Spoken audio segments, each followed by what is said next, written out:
Welcome back everyone for more Planet Nomads. Today I've got two new designs. Two quick ones. The first one is going to be this nice little remote mining rig, which is self-sustaining, or it's supposed to be because of the solar panels.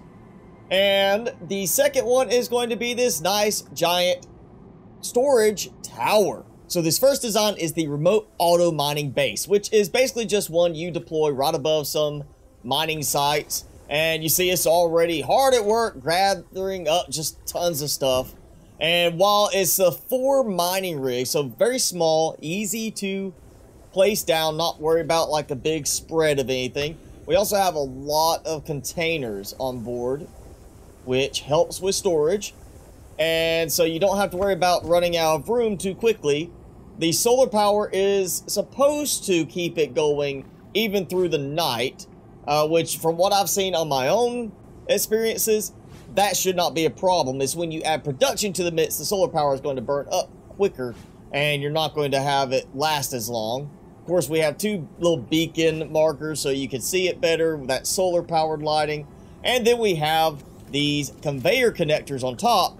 So, technically, you can connect from any of the 4 corners and feed a chain off, where you have just another conveyor connector, or you can have it where you come in with a vessel, land, and have the conveyor connector sitting above those, so you can use the resources from it without having to actually transfer anything. But of course, we also have these connection points for conveyors, so if you really want to add a connection straight from it to, say, a nearby base, you could do that, just feeding right off of the connections themselves. So our second design is the Container Tower 2. This comes to us from Tang-X69. I've looked at some of his stuff before, and he's got some really nice designs, especially in terms of the overall aesthetics. Now, I have it currently set vertically because it is a tower, but you can actually place this on its side, and if you're going to do that, I encourage you to place it with this side here to the ground, because it kind of has that look like that's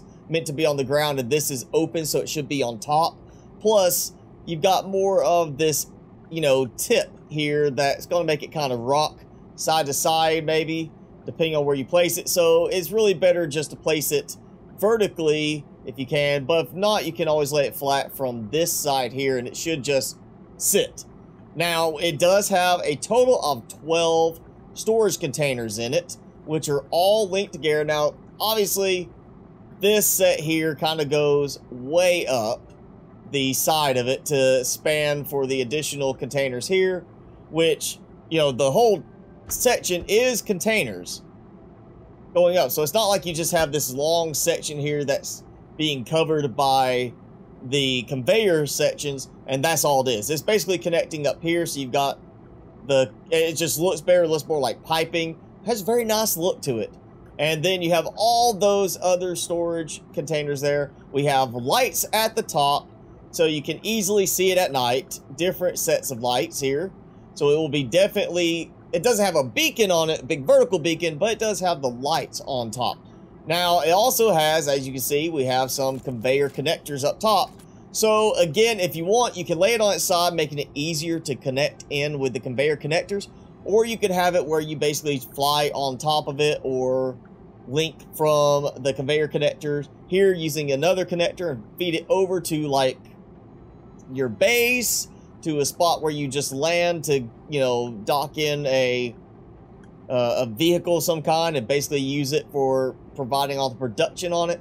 And you can see we also have all this right here, so it's plenty of light going on with this thing, make it look nice. Again, it's a tower, but you don't have to do it as a tower. So here we are at night. You can see I've already got zeros on the solar panels, but the batteries are showing 77, 76, everything's slowly draining, and I really think that just on this, even with the current charge that I have, it probably will last most, if not all, of the night and be perfectly fine on this one. Now, I don't have any power right here, unfortunately, set up other than that one, and it's out of range where I cannot get this one to connect. But this is supposed to be pretty nice looking at night, so it's time to get this thing fully lit up. So I've got a generator attached to it, but it's showing no power. So I'm starting to think there may not be any power connections actually going to anything. So yeah, it looks like there's not even a single... Oh no, it's got... You can see them a little bit. I can actually get up here. The recent updates with the changes like the jetpack and stuff, the toolbar thing, that's really irritating me. Like I can't go as high anymore, so it's slowing me down a bit. But yeah, there is power transferring from somewhere. So the connectors here, when I hit them the first time, it made the sound of disconnecting everything.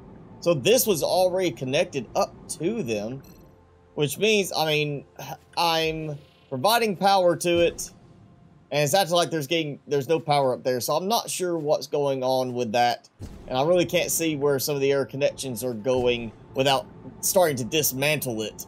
But it looks like for some reason it's not pushing power through anything. Even though these have power, they're not doing anything with that power. And you gotta get around the corner just to be able to actually control them because of the glass section there. Yeah, this doesn't make sense to me because it's got power going to what appears to be the incoming point where you're supposed to connect, and it's just not turning anything on. So this was just a quick look at these two designs because part of what I've been doing is trying to look for designs that, while also over the top, some designs I can use in the game, especially starting a new game. And it's now to the point where I'm feeling like with everything I've done in this game save, even with the big base, I've learned a few things. I've realized some things I would like to do differently, and I honestly would like to get away a little bit from some of the lag caused by my massive base. So I am teetering on the edge of either continuing with this for a little bit longer on this save, or just putting this one aside and starting completely over. So in order to really decide what I want to do, I want to take a week or so away from Planet Nomads and try to decide if I want to just keep going in this save, or if I actually just want to start completely over and build big still, but not build as big. So I'm not going as crazy on the oversized base top thing, and maybe get away from some of the lag. But that is it for this episode. If you enjoyed it, be sure to hit that like button, leave me a comment below, and hit subscribe if you haven't done so already. As always, I'm your host, Mr. Spicy. Thanks so much for watching. Be sure to keep it spicy this week, and I will see you in the next video.